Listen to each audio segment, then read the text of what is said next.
बढ़िया बा, शानदार महफिल बा। हास रस में तनी कुछ कहाँ गेला संचालन महोदय?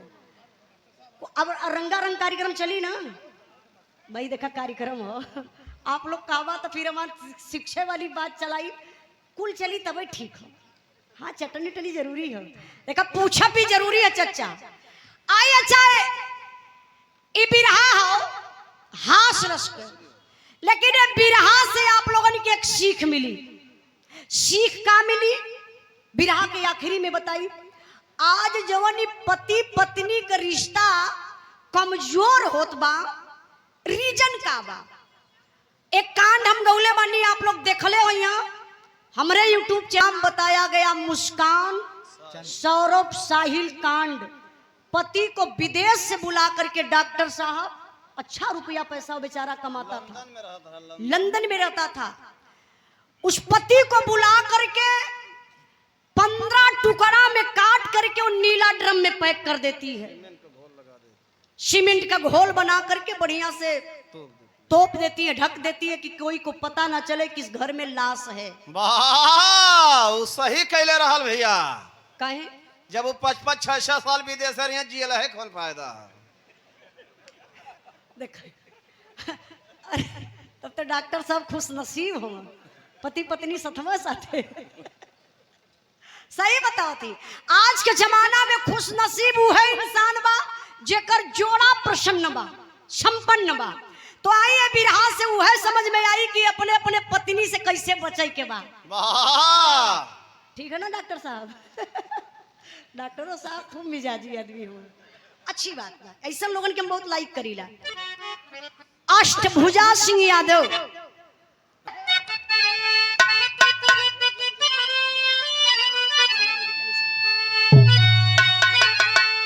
इकट्ठे रहली नार नवेली,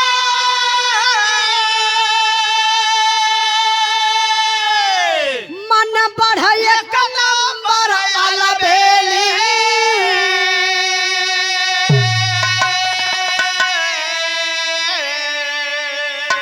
खेली पति के संग में एक दिन ऐसा थे,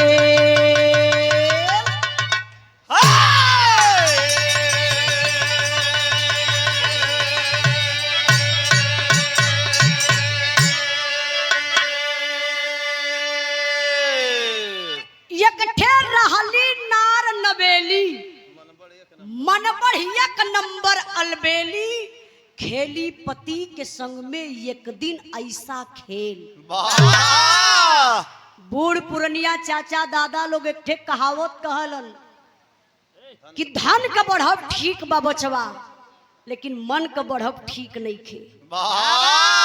धन बढ़ जाई, अमीर आदमी बन जाई बा, वो धन एक दिन कामे आई, लेकिन मन बढ़ जाई 100% हो, कहीं न कहीं बेइज्जत जरूर होगा, कहीं न कहीं लात घूसा जरूर खाबा। ए लिए हम आप लोगों से कहल चाहत बानी कि बाबू मन के ना बढ़ाए के आप लोग धन के बढ़ावल जाई। हमारे बिरहा में एक जने का मन बढ़ल बा, केकर चना की संचालक नारी जब जब पड़ी है ओ पुरुषों पे भारी। पुरुष भी कहा कम है रहते विजेता, नहले पे दहले का उत्तर है देता। में लोटा बगल दा बिसारी, रोजवे मनवती उमांगे बेचारे। अरे हार गई लाइन से, अरे हार गई लाइन से हो पर पड़ी ज्ञाता। तिरिया चरित्र न मुझला विधाता, तिरिया चरित्र न मुझला विधाता, तिरिया चरित्र न मुझला विधाता। अब यही से आप लोग कहानी के समझी। तिरिया चरित्र न बुझले विधाता, कहा जला कि मर्द का भाग और नारी का चरित्र ई कब बदल जाई? इंसान का बतिये छोड़ा डॉक्टर साहब, भगवानों के ना पता चली। हाँ अकेले कहीं जात बा कोनो औरत खाली होके ताक दा एक बार, अगर मिजाज में आ गई तो तुमसे दोस्ती कह के तोहर जिंदगी बढ़िया से निभाई दे और लूट के बढ़िया से देखा सुरती हरो बनत है सुरती हरो हाँ भैया बिरहा में सुरती वाला रिवाज कौन चल रहा है ये हमरे समझ में ना आवत हो काहे खाते रे देखा आन के सगुली सगुन बतावे अपने खुदा रगरत हवा पागल आदमी कहीं कहीं तनी बिरहा पर ध्यान दई नहीं हमके गुस्सा ऐसे लगत है कि भैया हम कोनो नशा करीत ना हाँ यही से कहले कि तू गांजा जा पिए शुरू करा बाग सालों से बढ़िया हीरोइन है।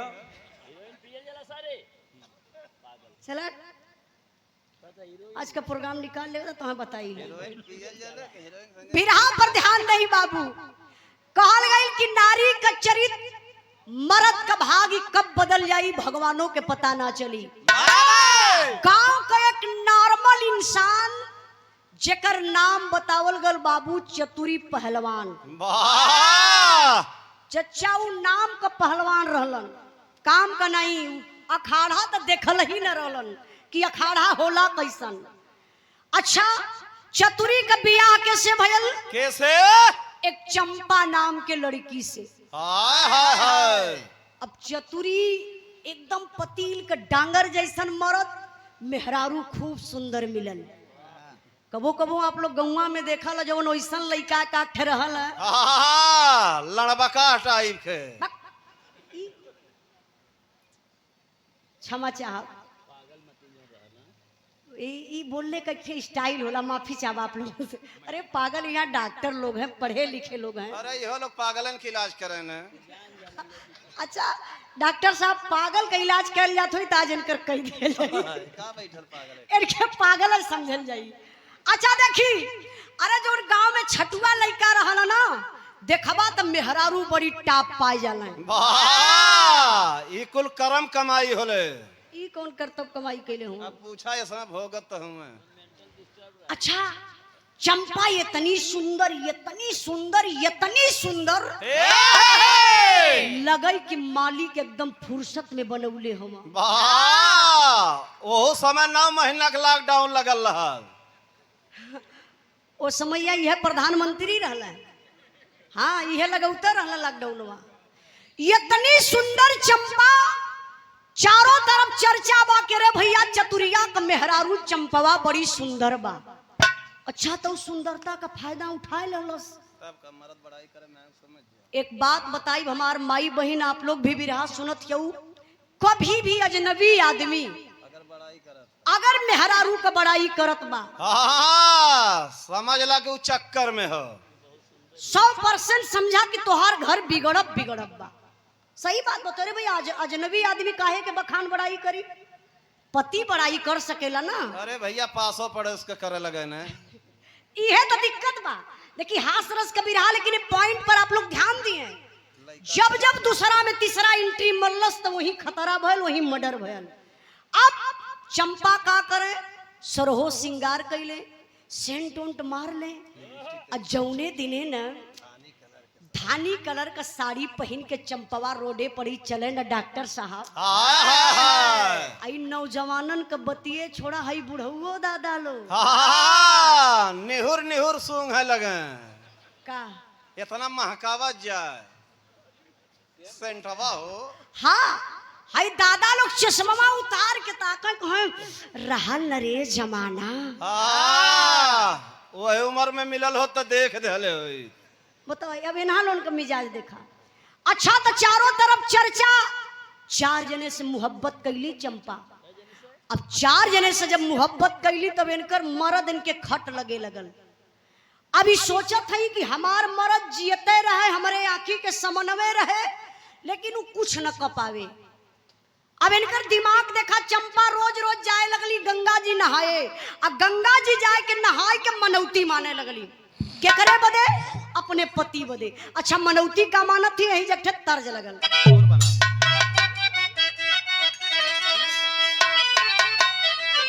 तर्ज इलाहाबादी टुकड़ा बा। एक गीत के स्वर्गीय हैदर गुरु अपने अंदाज में बड़ा लहाई के गावत रहलन। ई हमार अंदाज बा कैसे मास्टर थोड़ा सा हरनवा कम करी हा तो हमके लगा था कि ठीक बा लेकिन थोड़ा फरियाए के चाहिए भी रहा हारन हल्का कम करी हा। जात बनी का आप लोग तो यार कभी कुछ बोल देना पर ध्यान दई भाव बा मास्टर ए लाइन पर आप लोग ध्यान दिए चंपा जाए के गंगा जी में नहाए और नहाए के तने पानी में खड़ा हो जा बाबू अजुरिया में पनिया लेके इसे गंगा जी में चढ़ावे मनौती करे कि ए गंगा माई हमारे पति का दोनों आंख फूट जाए हमारे मर्दे का दोनों आंख फूट जाई तो तोह के डबल नारियल डबल चुनरी डबल कराही चढ़ाई। अच्छा रोज रोज गंगा जी के जाय के मनावे। अब चतुरी सोचना कहना कहो हमार मेहरारू ई कुछ दिन से कर चाल ढाल बदलल लगत बा न टाइम से खियावत बा ना टाइम से पियावत बा ना बढ़िया से डोलत बा ना बढ़िया से बोलत बा और देखत है भोरवे भोरे गंगा जी नहाए चल जात हो।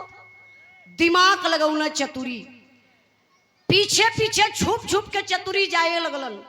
वही गंगा जी के किनारवा एक गड्ढा खोद के वही गड्ढवा में जाए के छुप के बैठ जाए। चंपा के पता ना चले कि हमार पति यहाँ आवेलन। अभी नहाए के जब गंगा जी से मनौती करें कि गंगा माई हमारे पति के दोनों आंख फूट जाए तो चतुरी सुने कहाँ कहो हमरे मेहरारू हमरे आंख फूटले कई मनौती मानत बा ई हमार अखिया फोड़ के करी का मनवा तो करत बा कि जाए कि ये झोटवा पकड़ के यही पनिये में डुबाई दे। फिर चतुरी कहले कि रहमन तुम मान जो हाउ तो हमारे मेहरारू ना देखी करे ले का। चतुरी और दिमाग लगौले भैया अवजिया अपन बदले शुरू कैलन। आप लोग देखा ला एक मर्द मेहरारू नियर बोल दिल रियाज मरना अपने आप के गंगा माई बन गई। जब ही दूसरे दिने गईली नहाए ए बाबू हे लइका से कहा जाला कि मेहरारून की अपेक्षा मर्दन का दिमाग तेज होला। चतुरी धैर्य बनौलन जाय के वही गड्ढा में छुप के सुने शुरू कैलन। अपन मुहवा ऐसे ऊपर कैलन हथवा ऐसे लगाए के वही गड्ढवा में से अपने आप के गंगा माई बन के बोलत हुआ कि अरे मेरे भाग मैं गंगा माई तुम्हारे भक्ति से प्रसन्न हूँ। तुम्हारे पति का आंख फूटेगी बच्चा लेकिन एक काम करना पड़ेगा। अच्छा कौन काम करे के पड़ी मास्टर साहब?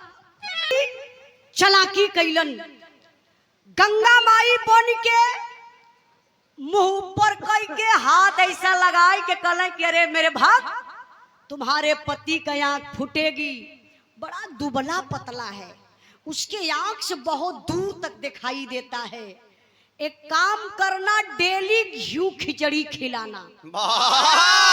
घी खिचड़ी खाई तब मोटाई जाई और जब मोटाई जाई तो करे दहिये में चर्बी ना ओकरे अखियों पे चर्बी चढ़ जाई और जब अखिया पे चर्बी चढ़ जाई तो वो अनहराई जाई। फिर जवन मन करी तवन तू करिहा। अब भैया चंपा चार यजुरी पानी और गंगा जी में चढ़ौली कहनी जय हो गंगा मैया। एकदम सहजे उपाय ना कोनो ओझा के यहाँ जाए के पड़ल ना कोनो वैद्य के यहाँ जाए के पड़ल ना डॉक्टर के यहाँ। घी खिचड़ी खियाई हमारे मर्दे के यहाँ कांधर हो जाई। चंपा अली घरे अच्छा भैया प्रयोग करे लगली गजब का खिचड़ी बनाई के 4-5 चम्मच वही में घी डाल के चतुरी के दे दे खाए बदे। चतुरी जब घी खिचड़ी खाए अच्छा जवन मरद टाइम से भोजन ना पावे दीना भैया अब वो मरद टाइम से भोजन पावे लगल वो घी खिचड़ी जैसे ही चतुरी खाए तो कहे जय हो गंगा मैया तो हरे कृपा से हमारा आज पेट भरत हो नहीं तो हमारे मेहरारू हमके उपवास से मारत रहल है। अच्छा धीरे धीरे कितना दिन बीतल 6 महीना 6 महीना घी खिचड़ी चतुरी खैलन। यहाँ तमाम डॉक्टर साहब आप लोग हैं एक बात बताई जवन मरद 6 महीना घी खिचड़ी खाई ओकरे आंख को रोशनी कम होई कि तेज? अरे भैया अनाज के चौकी तोड़ दे हो ये हम पूछलिए इतनी पावर हो जाए।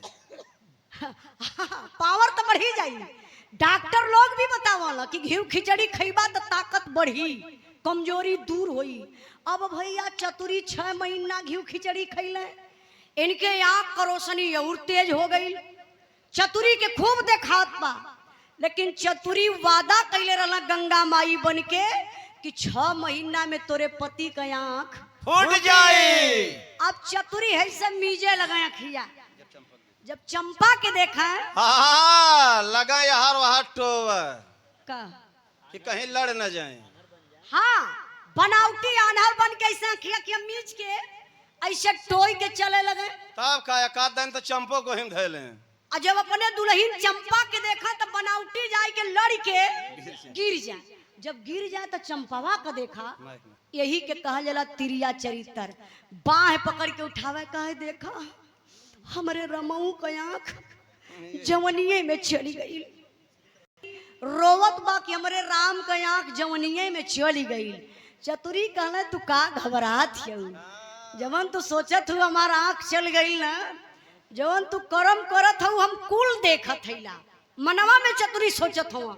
धीरे धीरे कुछ दिन और बीतल, चतुरी एकदम बनावटी आन्हर हो गई। कहना चंपा हम जब से घिउआ खिचड़िया खात हैला हो हमरे अखिया का रोशनिया एकदम खत्म हो चल गई, अब तो हमरे एकदम ना लौकात हो, दिशा मैदान भी करे में दिक्कत बा। अच्छा धीरे धीरे कुछ समय बीतल, और जब कुछ समय बीतल तो ये बाबू होत का बा एक लाइन नहीं जब तर्ज लगल बा। इन भाव पर आप लोग गौर करी है। अब चंपा के आशिक कई गो रहलन, कैठे हाँ बार वीरन एकदम पकड़ के बैठल हुआ। हाँ कि अक्को मारा सारे हम लाइन में लगी हैं। नहीं यार बक कुछ भी बोलेला नहीं भैया। देखा बिरहा का मतलब ही होला डॉक्टर साहब, गवैया बिरहा के गावे और सुनवैया अगर अगली लाइन बता दे तो वो बिरहा सफल होले। काहे से देखा गवैया के रुपया पैसा लोगन की याद है, यही बिरहा तनी भर तिरछा के न काम गड़बड़ हल्का से अगर यहाँ लेखपाल जी मार दल तो जा चक गायब। बहुत बहुत धन्यवाद, बहुत दिमागदार आप लोग होइला। तब का अरे हम चच्चा के जानत, चच्चे के ना ये विभाग आया ना फावे काहे अरे फसल लही लोग तो कमाई हुई। ये अपना ही जैसा सबके समझत हवा। बड़ा आशिक रहलन 4 गो, अब चारों आशिक करत कहवा मास्टर साहब बिरहा में भाव बा।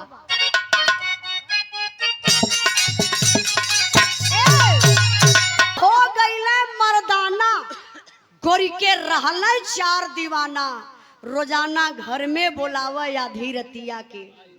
देखा अपने पति के आन्हर बनाए के आई चारों आशिकन के घर में बुलाइले। वाह खटियावा कैठे बिछावत रहल 20 थे, मतलब 1 पे 5 थे। नियत खोर आदमी पागल कहीं का। आप लोग हमार बात समझिया। अच्छा चारों आशिकन के बोलावत बा, चतुरी दयानहर रहलन ना, आंख से खूब दिखाई देत बा। अच्छा एक बात बतावा, कैसे जियत माछी केहू घोटी हो, चाहे केहू का मर्द बिगड़ जाए चाहे मेहरारू। जानत हुआ जब मर्द बिगड़ जाला तब मेहरारू बेचारी घुट घुट के जियली, और जब मेहरारू बिगड़ जाली तो मर्देन के मजा हो जाले का अपने मन के घुमा के पूछे वाला ना। जब मेहरारू बिगड़ जाली तब मर्द बेचारे घुट घुट के जियले। ए लिए हम बतावत बनी। अब देखी ई तब बलाय लेत बनी, चरहू जने के चतुरी दिमाग लगौले, कहले कि आज ना इस सार चारों जने जौने दिने इकट्ठा यही है वही दिने तो महाभारत हुई। बिरहा के सुनने वाले भैया बाबू एक बात आप लोग अपने दिल और दिमाग में रखल जाई, कभी भी गुस्सा में आप लोग गलत कदम मत उठावल जाई, और जल्दीबाजी में आप लोग कोनो निर्णय मत लेहल जाई, काहे से ही हमेशा खतरा पहुंचाई। वाह ई चतुरी का कैलन, धैर्य बनौलन। गुस्सा तो बहुत बाकी मार के मुआई के खत्म कर दई, ना रही बांस ना बाजी बांसुरी, लेकिन धैर्य बनौला। कहला देखी ई चारों जने कहिया इकट्ठे होवेलन, चरहू जने के भैया बोलाइल हलस।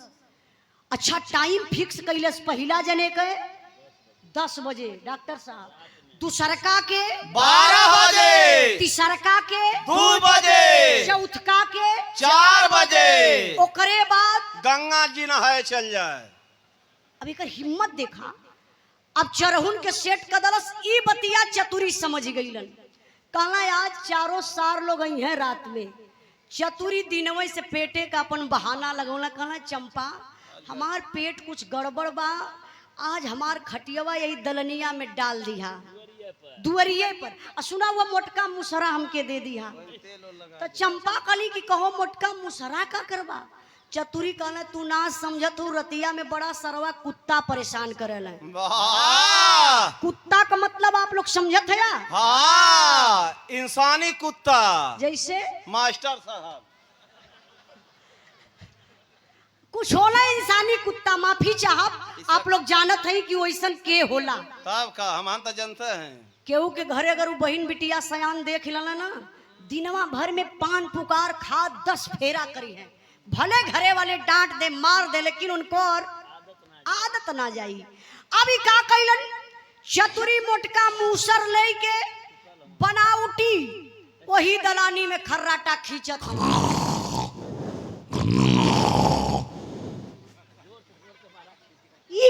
हाँ, ये चतुरी का सार हूँ। ई करत का हूँ? हाँ, अपने बहन के दलाली करत हूँ। ग्राहक खोजत हो। अब चाचा इनकी का जरूरत है यहाँ बोलने के? सर वो वीडियो चलत है। हम खुदा का के बतावत है तो वीडियो दिखावत। फिर एक बार सुनता। अब ना सुनती। अब चतुरी बनावटी खर्राटा खींचत हमें। आवाहर भैया पहला जने देखत हुआ घड़ी में कि 10 कब बजे। धीरे धीरे रात का 10 बजल। अब वो टी शर्ट हाफ वाला पहले 3-4 चड्ढा पहले। डॉक्टर साहब गाना का सुनत हुआ, तुमसे मिलने का दिल करता है रे बाबा। यार चतुरियो मूसर लेके इंतजार करत हुआ। कहला कि यार रे बाबा। हाँ, तुमको पीटने का दिल करता है रे बाबा। किसको रे बाबा? वो जवान अब था। कहला यार रे बाबा। अब भैया पहला जने चल रहे, रात का 10 बजल हो। जैसे ही द्वार डकल है बाबू, तबले तो गजब हो गया। अच्छा गजब का हो तो यही जरूर कल नहीं। शनिवार डाकल हम तो होत का बा।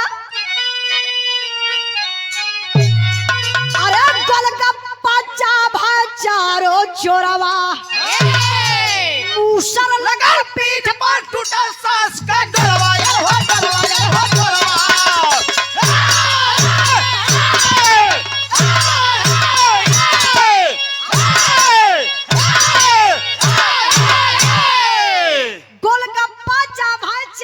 चोरवा मूसर लगल पीठ पर टूटल सांस का डोरवा। पहला जने तो चलल है। कहा जला कि परकल गोह करौना खाए, और जब जब महके तब तब जाए। ई रोज का एल गैल रहलन। जैसे ही द्वार डकले, आई 6-7 महीना के घी खिचड़ी खाइल शरीर। अरे चतुरी मूसर उठौलन आ खींच के मूसर मरले। कले यक्कै मूसर में पहला शो खत्म। वो फिल्म हाल रहल का। अरे भैया उसे बढ़िया हाल रहा। पागल कहीं कर। यक्कै मूसर में पहला जने खत्म। आज पहला जने खत्म हो गई तो चतुरी पहलवान आदमी अभी है पकड़ के टंगरिया उनकर ऐसा लोकाय के फेंकत हो। कला जो वही बिस्कुट के बगल में रहो, वही दलानी में फेंक दहल। दलानी में पहला जने मर के खत्म हुआ। अब बचल कई जने हुवन? हाँ 3 जने। ईमानदारी करत रुपए का पुरस्कार दे के सम्मान कैलन। तनी बिरहा पर ध्यान रहे। बस हमार 5 मिनट बिरहा और रह गई बा। अब भैया 10 से 11-12 बजल।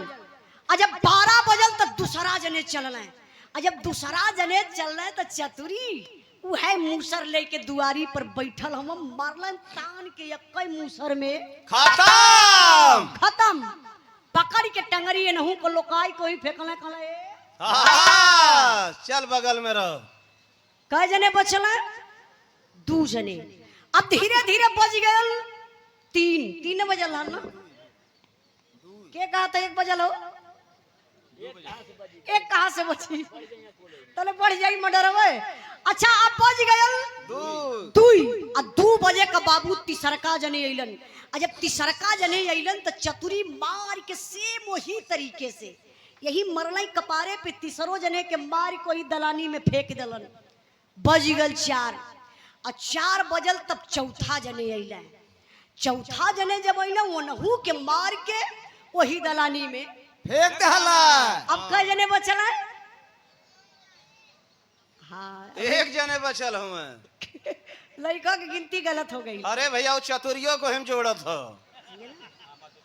अच्छा गईलन आज अब चारों मराई गईलन बज गल सुबेरे का 5 एक बात बताई बिरहा बहास रस के लेकिन जो पॉइंट वाली बात होले कि आप लोग अपने दिल दिमाग में रखिया जितना हमारे नौजवान भाई लोग हुआ आप लोगों से हाथ जोड़ के निवेदन करब अगर केहू से प्यार भी करत रहिया केतनो तोहार गर्लफ्रेंड कसम धराए के घर में बुलावे कि मम्मी पापा आज रिश्तेदारी चल गई ना आए जा घर में तो प्लीज आप लोग ओकरे घर में जइहा मत वाह अगर मिलहु रहे तो के शिवानी में बुलाया काहे अगर क्यों देखबो करे तो दूसर सिवान दावा। अरे मूर्ख राम तू समाज सुधारत हुआ कि बिगाड़त हुआ अरे नहीं सुधारत हिला क्यों फंसे ना नहीं बुलाती हम मगर जाने का नहीं अगर चल जाइबा तो खतरे से खाली ना हुआ ए लिए कभी भी जिंदगी में अपने गर्लफ्रेंड के घर में मिले मत जाइए डॉक्टर साहब तब का ये समय कहाँ के हो जात हो तब कब जाए अब होटल सब बुक कर ले तो कि इकुल बतिया तो के बतावे ला यार मास्टर साहब जा कल्लू महाराज डॉक्टर साहब कोनो पागल भइले कभी इलाज हका जैसे आदमी पागल हो जाए ऐसा कोनो इंजेक्शन होते नहीं कि लगा देता हमारे हारमोनियम मास्टर के सच्चाई कहती हमारे दिमाग चाट गल हो चचा कुशियाल यादव पहुंचल बा चारों जने जब मराई गईलन तो 5 बजल सुबेरे का 5 बजल तो चंपा का नींद टूटल आ जब चंपा का नींद टूटल तो मुहबाई लेत अंगड़ाई लेत कहली कहो 4 में से अक्कौ ना आइलन आज अक्को सोहना चलल आ तब न चंपा आ गईली दलनिया में आ जब दलनिया में आईली तो देखा थी कि चारों का चारों खत्म जाय के हिलावत डोलावत यही वनन के करंट नहीं आवत है। अब करंट कहाँ से आई डॉक्टर साहब तो मर गए सब अब चारों खून से लथपथ चंपा एकदम घबराई गईली डराई गईली कि चारों आखिर मरैलन कैसे गईली अपने पति चतुरी के पास हाथ जोड़ली कहली स्वामी देव स्वामी जी ई बताई घरवा में कैसन 4 गो लाश बा चतुरी कहला का मजाक करत हो चंपा आंख न दीदा साझे कैले बीदा अरे हमके का पता कि घरवा में 4 गो लाश कैसन बा लेकिन रतिया का कुछ खटपटात रहल हमके लगत बा उ चारों सरवा चोर रहला आपस में लड़ भिड़ के मार गईला। चंपा कहली रमऊ हो रमऊ लगत बा कि हाथ में हथकड़ी लगी अब तो जेले जाए के पड़ी चतुरी कहला हमके का टेंशन अरे हम आन्हर आदमी चाहे घरवा खाई चाहे जेलवा में खाई हमके 2 रोटी से मतलब दिन रात तो हमरे बदे बराबर बा डरिया तो हमके ई लगत बा कि तू इतनी सुंदर ही हऊ तोहार दोनों अखियों काम करत बा तू जेलवा में जइबू तो वही जेलवा में आसारामो बंद हो ऊ का करी है अरे ढेर दिन से खाओ खियाल खोजत हो का मेहरारू हाँ अरे आसाराम बापू के बारे में आप लोग जानत हुई हैं डॉक्टर साहब जानी लकी ना अरे वो लेजर लाइटिया वाला लेजर बाबा। अच्छा देखी अब धीरे धीरे सुबेर हो गल अब कभी कभाई आप लोग देखिला ना संजोगन से गौवा में कबो कबो भिखारी आ जाला सुबेरे सुबेरे 8 बजत रहल हुई तबले भिखारी एगो आयल चतुरी नजर से देखत हुआ कि दुआरे भिखारी बा उ तो आन्हर बनल हुआ बनाउटी अपने पत्नी चंपा से कहले कि ये चंपा एक काम करा देखा दुअरवा के बोलत हका चंपा कहली कि हाँ एगो भिखारी आयल हो कहला तनी बोलावा दिमाग लगाई जब चंपा बोलाई के भिखरिया के लिए अली बाबू तो हाथ जोड़ी रहल चतुरी कहले भैवा तू भिखारी हम आन्हर हमार मदद कदा बीरन, जितना दिन भर मंगवा ना पैबा उससे ज्यादा तोहके अपने घरवई में दे देवे। भिखरिया कलश महाराज करे के का बा जल्दी बतावा। कहले हमारे घरवा में एगो लाश बा, वही के फेंके के बा। लाश कई गो रहल? 4 गो। लेकिन चतुरी दिमाग लगौल आ चारों लाश के फेंकवावत कैसे हुआ माइंड देखा मास्टर साहब। अल्लाह का लाइन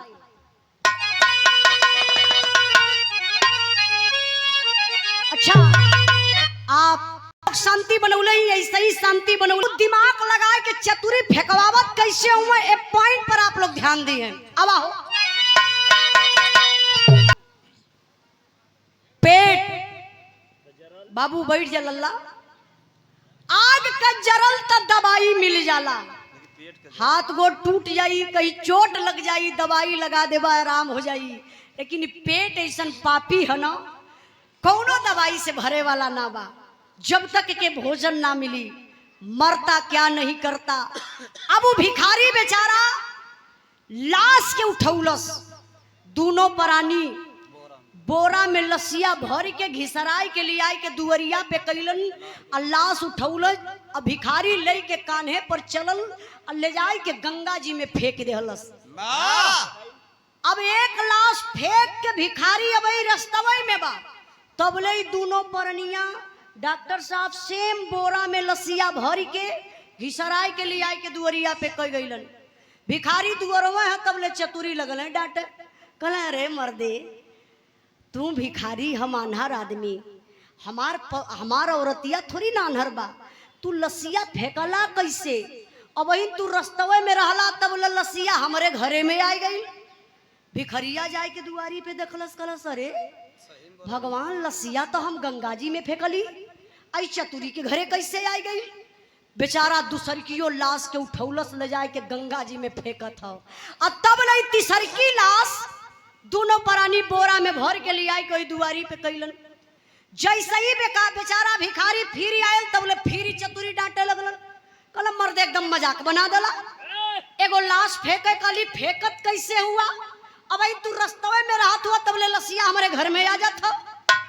बेचारा आप समझ गल भिखारी, कहला लसिया बड़ी जिद्दी लगत है। 3 लाश ले जाए के फेंक दला, जब चौथी लाश ले जाए के फेंके का नंबर आयल, समझ गल कहलब ये रस्ते से ना ई लाश फेंकब। काहे से ई रस्तवा लसिया के लगत है कि नजदीक देखात बा, आई रस्तवा देख ले बा। जैसे ही हम रस्तवे में रहत हिला, तब ले लसिया घरे में आ जाती हो। अब हम कितना बार के फेंकब? चौथी लाश उठौलस भिखारी, अल्लाह के बाबू जब चलल तब तक गजब हो गया। अच्छा गजब का होता मास्टर साहब? अरे चौथा लेके चालल भारल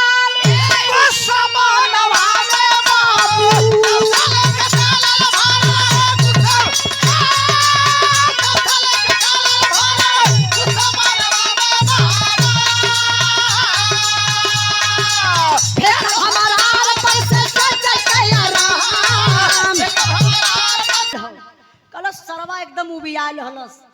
दूसरे रास्ते से ले जाए के भिखारी चौथी लाश के फेंकल चाहलस बाबू, तबले तो पैरवे भिखरिया का फिसल गयल। हथवा में जौन बोरवा पकड़ले है छूट गयल, बोरा का मुंह खुलल, और तबले लसिया खर खर खर खर कई के वही नदिया के किनारवा गिरत है। लाश जब नदी के किनारे गिरल, और वही बगलिए में ठीक इतने दूर पर एक ठे गांव को बुढ़ा आदमी, बुजुर्ग एकदम, दांत उत बेचारू को टूट गल रहल, वही बेचारू मैदान कई के वो पानी छुअत रहल। वाह किथुआ से जेसीबी से। हाँ अरे भैया पानी छुए का मतलब समझत हुआ ना? अरे ओकर गहरान नापत रहना। नहीं नहीं, पहले लोग ताले पोखरी जाए, जहाँ ताल पोखरी ना रहे तो घर से लोग पानी लेके जाए। अब तो घरे घरे लैट्रिन हो गई, सुविधा इतना बढ़िया हो गल। अब पांचों दादा मैदान के पानी छुअत हुआ, उनकर निंगोटा यही कान्हे पर, धोती उनकर कमर में, पानी छुअता हुआ तबले खरखराई के लाश गिरल। अब दादा न निंगोटा बांध पौला, न धोती नीचे कह पौला, उठ के एक पुइया गांव की ओर भागत हुआ। जब गांव की ओर भागत हुआ तो भिखरियों के कमजोर मत समझा। वही ऊपर नदी पे चढ़ल कलश सरवा हरदम तो फेंक। 5वीं बार हमरे हाथे से छोड़ाई के जात हूँ। आ देखी सरवा जाला कैसे, काहे से अब की रास्ता कर बदलले हिला। भिखरिया देखलस वही पांचू दादा के नंगा धड़ंगा दौड़ल पांचू दादा वही लाश के डरन जात हवा। अब भिखरिया कलस अरे सरवा ओ दे पहुंचा। हो देखा इत नंगा धड़ंगा चतुरी के घरे जात ह। कहा रुका सर, हे! कहा चतुरिया का घरा अच्छा लगत बा। वाह! अरे भैया तब बोले तो भिखारी चहकला सोई पांचू दादा के। अब पांचू दादा पीछे मुड़ के देखत हुआ तो ऊ डेरात हुआ कि लसिया भूत बन के हमके दौड़ावत बा। आई भिखरिया समझत कि लसिया भूत बन के यह चतुरी के घरे जात बा। डॉक्टर साहब मामला कंफ्यूज हो गल। अब तब ले भिखारी जाए के आगे से घेर के दौड़ाए के पकड़लस। अब पांचू दादा के उठाए के पटक के आई है केहुनी उनके छाती पे लगौलस। ठेहुना से दाब के केहुनी से जब कसलस, अब दादा चिल्लात हुआ हम गांव का पांचू दादा, अरे हमें छोड़ दा, हम मैदान करे कबो ना जाई। कले सर हमके पता है। अब तू का मैदान करे जेबा, हमें पता है कि तू पांचुए हवा। 4 बार फेंकनी है। अगर चौथी बार में पकड़ा जाता तो तू कहता हम चौथी हैला। 5वीं बार में पकड़ैला तो तू पांचू बन गईला। फिर ना पकड़ाल होता 6ठी बार में पकड़ाता तो तू कहता हम छठू हैला। मतलब चौथी पांचू छठू तू बना। अब तोहके बार बार हम नदी में फेंकी, भूखन पियासन हमार जान जाता सारा, तो तोके ऐसन बांध के फेंकब ना। हाँ जिंदगी में ना जाइबा। अब जिंदगी में चतुरी के घरे ना जाइबा। जियते डॉक्टर साहब पांचू दादा के साथे देखा। अब ऐसे पांचू दादा का निगोटा लपेट के भिखरिया पांचू दादा के मुहे में और दहला पांचू दादा का आवाज बंद और निगोटा जवनी धोती बा, धोती खोल के पांचू दादा का हाथ गोड़ बांध के से गठरी बना देहलस। आ घिसराय के जियते ले जाए कोई गंगा जी में फेंकलस। अच्छा तो वही ऊपर से नदी पर से ताकत हो। देखी कब निकलला सारा। देखी कब निकल के जाला चतुरी के घरे। अच्छा तो भैया कहाँ से जाई। लसिया पांचू दादा बह गई। आयल भिखारी वापस घरे। चतुरी से कहला कहो भैया देखा लसिया आइल की ना। चतुरी तो समझत हुआ कि 4 लाश रहा तो 5वां कहाँ से आई। कहला नहीं नहीं अब की बार तो हर तेवर देख के हमके लगत रहा कि मजबूती से फेंकबा। भिखरिया कहला ना ना भैया नंगे धड़ंगे तोहरे घर की ओर सरवा भागल आवत रहा। हाँ अब की चंपा के मुआ देत पावत। अब पकड़ के हाथ गोड़ बांध के फेंकले हिला, अब जिंदगी में ना आई। चतुरी कहना ए चंपा जल्दी करा जब रुचे पचे खियाए पियाए के भिखरिया के भगावा, नहीं तो देखा जियते पांचू दादा के मार के फेंक दलस। अब हथकड़ी पक्का लगी।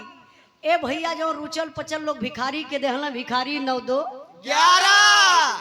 अब चतुरी ले के मूसर डॉक्टर साहब वही अंगना में बैठल है। कहला ये चंपा मोर रनिया। हाँ लावा लोटा में पनिया। कहला 6 महीना घी खिचड़ी खियौलू हमार ताकत ना यजमौलू। अरे यार अली चंपा वही अंगना में बैठली। बाबू तबले चतुरी लाठी वो मूसर लगल बरसावे। बरले 4-6 मूसर ही पीठी पे। ए भैया पीठी पे ना मरना, तब कहाँ भाई रीढ़िए टूट जाए ऊपर मरी है तो और नीचे घुसका। ये कुल कई तैयारी पीएचडी कर ले हो कुल विभाग से। अच्छा जब 4-6 मूसर लगल तो भगवान का कृपा देखा। आकाश मार्ग से शंकर भगवान पार्वती जी जात रहले। जैसे ही लगे मूसर चंपा के तो बगल में शंकर भगवान के बैठल पार्वती जी चिहू की जाए। शंकर भगवान कहना देवी हम तोरे सथवई में। कैसन चिंकत हो।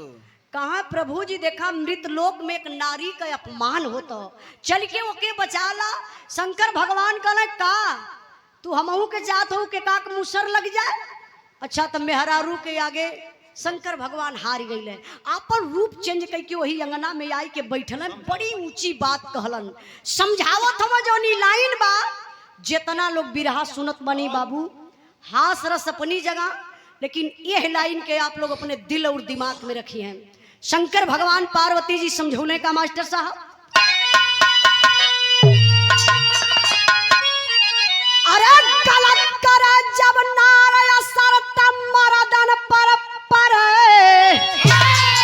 मरदा गलत करे असर गोद के लइकन पर परे।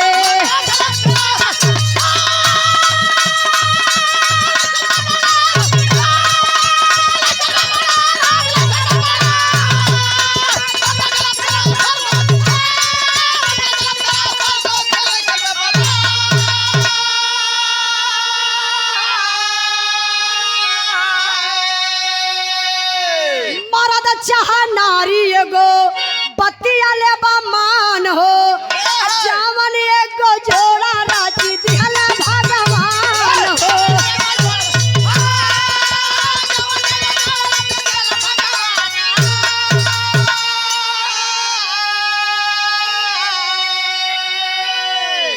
ई लाइन सुनने के बाद आप लोग उठा बैठी करी है। बिरहा हमार गौले का मकसद का रहल, आप लोग हंसी मजाक मस्ती कैली, लेकिन ए लाइन पर ध्यान दें। गलत करे जब नारी असर तब मर्दन पर पड़े, मर्दा गलत करे असर गोद के लइकन पर पड़े। बिरहा के सुने वाले भैया बाबू लोग कहेला कि मर्द कहला कि अरे हम मर्द जात हैला 18 जुट्टा में जाई, कौनो भी गलती करी हमार माफ बा, लेकिन नहीं मेरे बाबू, ये आपका भरम है। जितना % गलती औरत का होला उतने % गलती मर्द का होला। अगर मर्द गलत करी है तो 100% ओकरे बेटी बेटा के आगे उतरेला। आप गांव में लोग कहला, अगर केहू को बिटिया बेटवा जब भोगा लगल है तो लोग कहला एकर बाप कुकर्मी रहल, बड़ा कुकर्मी रहल, बड़ा अत्याचार कैले रहल, देखा ओकरे जियते बिटिया बेटवा भोगत हम। अच्छा, मेहरारू गलत करी 100% वो मर्दे के आगे उतरी। ए लिए हम आप लोगों से कहत बनी कि जवन एगो जोड़ा मर्द चाहे मेहरारू एगो बतिया लेबा मान हो, जवन एगो जोड़ा रच दिहले भगवान हो। जेकरे साथे बियाह शादी हो गल वही के अपन औरत माना, अपन लक्ष्मी माना, अपन देवी माना। अपने माई बहन लोगन से कहबे हाथ जोड़ के कि जेकरे साथे बियाह हो गल अपने पति के पति परमेश्वर माना, वो नहीं के भगवान माना, तब तक रिश्ता चली। और जहां जब जब दू परानी के रिश्ता में तीसरा एंट्री मरलस, वही बेवजह बेगुना हमारे भाइयों का आज मर्डर हो रहा है। आप लोग सुनला टाइल्स कांड, फ्रिज कांड, कुकर कांड, ये काहे बदे होत बा? सिर्फ यही है हवस के चक्कर कि हवस के चक्कर में आप लोग अपनी दुनिया को उजाड़ देते हैं। भगवान सबकर जोड़ा बनौले हुए, अपने अपने जोड़ा के साथे मस्त रहा, स्वस्थ रहा। हम चाहब कि अपने अपने पत्नी से आप लोग प्यार करा। के अपने पत्नी से प्यार करी तनी हाथ उठा के बता दे भैया। डॉक्टर साहब, हाँ उठावे के पड़ी, शक वाली बात ना। अच्छा, कैमरा वाले भाई लोग तनी नानों के कैद कैला, के अपने पत्नी से प्यार करी हाथ उठा दे तनी तो। अच्छा, अब वहीन भी हाथ इतने लोग उठावत हुआ, मतलब जे हाथ उठौलस वो अपने पत्नी से प्यार करी, और जे हाथ ना उठौलस वो लोग के मेहरारू से दूसर कोई प्यार करेला। पागल कहीं का नहीं। तो हमार कहले का मतलब बाबू कि आप लोग अपने पत्नी से प्यार करी। हा माई बहन लोग जे शादीशुदा बा अपने अपने पति से प्यार करी, ये घटना शायद कम हो जाई। अगर बिरहा अच्छी लगल होई तो आप लोग सुधार लिए यहाँ। डॉक्टर साहब जब ना बढ़िया लगल होई तो जय जगह मन कही वह जगह जाया। पागल कहीं के बहुत बहुत धन्यवाद अपने माई बहन लोगन के देत बानी। बहुत कीमती टाइम आप लोग डालू। यह कुल जाए के बहन बिटिया के समझैया। उजाला एक बिरहा गौले वो के सुन ला। अच्छा देखिए वहां पर पशुया गजब करे हो, तोहरे बाप का बपौती कश्मीर नहीं खे। वीरस का हमार बिरहा टाइम मिली दद्दा तई बिरहा